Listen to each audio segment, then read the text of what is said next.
قرض کی جو رقم ہے وہ واپس لوٹائیں۔ اچھا، اسی سے ملتا جلتا ایک اور ہمارے پاس کوشچن یہ ہے کہ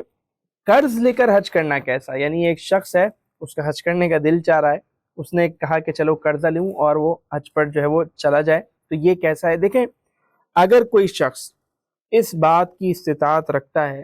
کہ وہ قرضہ لے کر حج پہ چلے جائے اور حج پر آنے کے بعد وہ قرضہ اتار سکے تو ٹھیک ہے، یہ اس کے لیے جائز ہے، وہ یہ کام کر سکتا ہے۔ ہم دیکھتے ہیں سم ٹائمز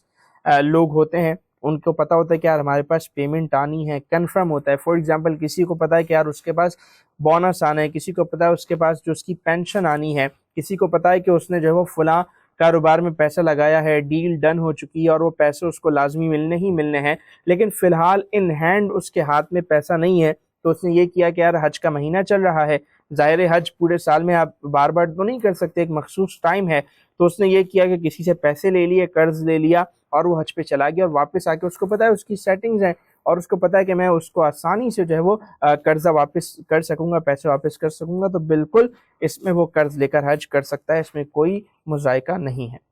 اگلا کوسچن ہمارے پاس یہ ہے کہ حج کے قبول ہونے کے لیے کیا یہ ضروری ہے کہ مسجد نبوی میں 40 نمازیں ادا کی جائیں؟ دیکھیں، جب آپ حج پہ جاتے ہیں تو ظاہر ہے آپ کا مدینہ المنورہ میں بھی اسٹے ہوتا ہے، آپ کا وہاں بھی وزٹ ہوتا ہے اور وہ کچھ خاص دن ہوتے ہیں، تو اگر آپ وہاں پر 40 نمازیں ادا نہیں کر سکے تو اس میں آپ کے حج میں کوئی نقصان نہیں آئے گا، کوئی کمی کوتاہی نہیں ہوگی اور حج کی قبولیت میں کوئی فرق نہیں پڑے گا۔ حج کسے کہتے ہیں؟ حج کہتے ہیں مخصوص وقت میں، مخصوص شرائط کے ساتھ، مخصوص ارکان کو، پریکٹسز کو، افعال کو ادا کرنا، یہ حج ہے۔ عرفات میں رکنا، عرفات کے میدان میں وقوف ٹھہرنا، اسی طرح طواف زیارت کرنا، ٹھیک ہے، اور اسی طرح مینا اور یہ جو دیگر معاملات ہیں، یہ حج کا نام ہے، ٹھیک ہے۔ مسجد نبوی میں نمازیں ادا کرنے کی فضیلت ہے اور لگاتار 40 نمازیں ادا کرنے کی بہت زیادہ فضیلت ہے۔ حدیث میں آتا ہے کہ جو شخص لگاتار مسجد نبوی میں 40 نمازیں ادا کریں، اللہ تبارک و تعالیٰ اسے نفاق سے، جہنم سے آزادی عطا فرماتا ہے، تو بہت بڑی فضیلت ہے۔ لیکن اگر کوئی شخص یہ کام نہیں کر سکا تو ایسا نہیں کہ اس کی حج کی قبولیت میں کوئی فرق آئے گا، اور یہ صرف حج کے لیے ضروری نہیں ہے، بلکہ اگر آپ عمرے پہ جا رہے ہیں تو آپ کوشش کریں کہ اس سعادت کو آپ حاصل کرنے کی کوشش کریں۔ اور حج میں تو یہ ہوتا ہے کہ بڑا مخصوص ٹائم ہوتا ہے، سم ٹائمز 5 دن ملتے ہیں۔ ایک اور جو ہمارے پاس کوسچن آیا ہے سوشل میڈیا کے ذریعے، یہ بڑا دلچسپ کوسچن ہے اور میں سلام پیش کرنا چاہوں گا جنہوں نے کوسچن کیا ہے۔ کوسچن یہ کہ حج کی رقم کیا ہم غزہ کے مسلمانوں کو بھیج سکتے ہیں؟ اور سب سے پہلے تو وہی سلام آپ کو بھائی کہ آپ نے ان بھائیوں کے لیے اتنا سوچا۔ تو دیکھیں، اس میں 2 باتیں ہیں، حج یا تو فرض ہوگا، اور اگر آپ نے فرض حج ادا کر لیا ہے تو آپ یقیناً نفل حج کا ارادہ کر رہے ہوں گے۔ اگر تو آپ نے فرض حج ادا کرنا ہے تو آپ یہ رقم غزہ کے مسلمانوں کے لیے یا کسی اور نیک کام میں اس رقم کو آپ نہیں لگا سکتے، آپ نے اس سے حج کرنا ہوگا۔ البتہ اگر نفلی حج ہے، آپ آلریڈی حج کر چکے ہیں، فریضہ حج ادا کر چکے ہیں، نفلی حج ہے، اور آپ یہ چاہتے ہیں کہ آپ اس رقم کو غزہ کے مسلمانوں کے لیے بھیج دیں، تو علماء نے یہ بیان کیا ہے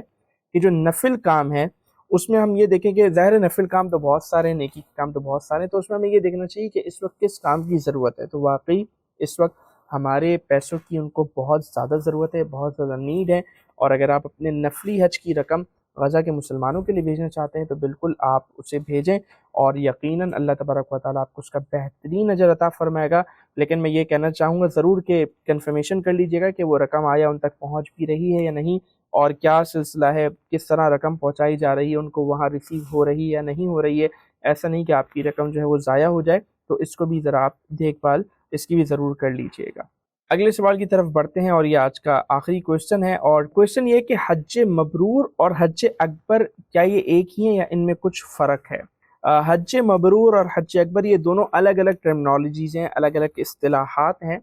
حج اکبر ہمارے یہاں جس حج کو کہا جاتا ہے وہ حج ہے جو جمعے کے روز ہو، تو جمعے کے روز جو حج آئے وہ حج اکبر کہلایا جاتا ہے۔ نبی کریم علیہ الصلوۃ والسلام کی حدیث پاک ہے کہ وہ عرفہ سب سے بہترین ہے کہ جو جمعے کے دن آئے، یعنی جس جمعے کے دن حج کی ادائیگی ہو رہی ہو، وقوف عرفہ کا جو دن ہے، یوم العرفہ جو ہے، وہ جب جمعے کے دن آئے تو نبی کریم علیہ الصلوۃ والسلام فرماتے ہیں وہ سب سے بہترین ہے، اور اس دن حج ادا کرنا یہ اور دنوں میں 70 حج ادا کرنے سے زیادہ ثواب والا ہے۔ یعنی جو شخص جمعے کے دن حج ادا کرے اور کوئی مثال کے طور پہ کسی اور دن میں حج ادا کرے تو جو حج جمعے کے روز آیا ہے اس کا ثواب 70 گنا، اس کی فضیلت 70 گنا جو ہے وہ زیادہ ہے۔ تو اسی فضیلت کے اعتبار سے جمعے کے روز جو یوم العرفہ آتا ہے، جمعے کے روز جو عرفات میں وقوف کیا جاتا ہے، جمعے کے روز جو حج کا رکن اعظم ادا کیا جاتا ہے، اس کو حج اکبر کہا جاتا ہے۔ تو یہ حج اکبر ہے۔ حج مبرور کیا ہے؟ حج مبرور کہتے ہیں مقبول حج کو۔ نبی کریم علیہ الصلوۃ والسلام فرماتے ہیں الحج المبرور لیس لہ جزاء الا الجنہ، کہ جو حج مبرور ہے نا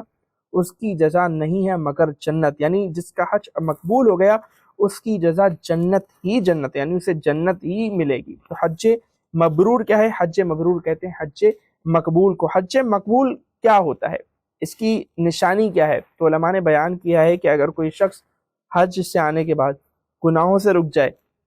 جو اس کی سابقہ روٹین تھی، جو اس کی پریویس پریکٹسز تھی، اگر وہ غلط پریکٹسز کو چھوڑ دے، اگر وہ واقعی نیک بن جائے، پرہیزگار بن جائے، تو یہ اس بات کی علامت ہے کہ اللہ تعالیٰ نے اس کا حج مقبول فرما لیا ہے، اس کا حج قبول ہو گیا ہے۔ اور حج مبرور کیسے کیا جاتا ہے؟ حج مبرور اس طرح کیا جاتا ہے کہ بندہ جو بھی حج کے ارکان ہیں، فرائض ہیں، شرائط ہیں، واجبات ہیں، ان کو ٹھیک طور پہ اور بالکل اچھے انداز سے ان کو ادا کرے،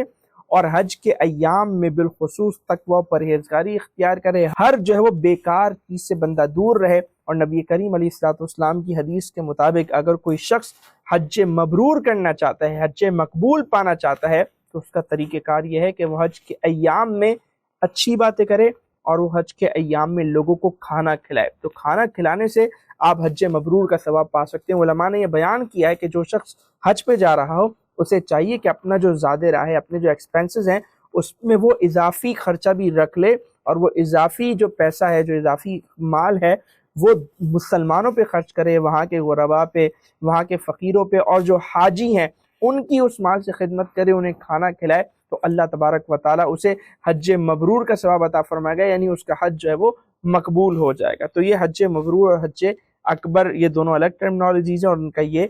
فرق ہے۔ تو آج جو ہمارے کویسچنز تھے حج سے ریلیٹڈ تھے، ہم نے بہت سارا آپ کے کویسچنز کے جوابات دیے۔ میں چاہوں گا کہ آپ ہم سے ضرور کانٹیکٹ میں رہیں،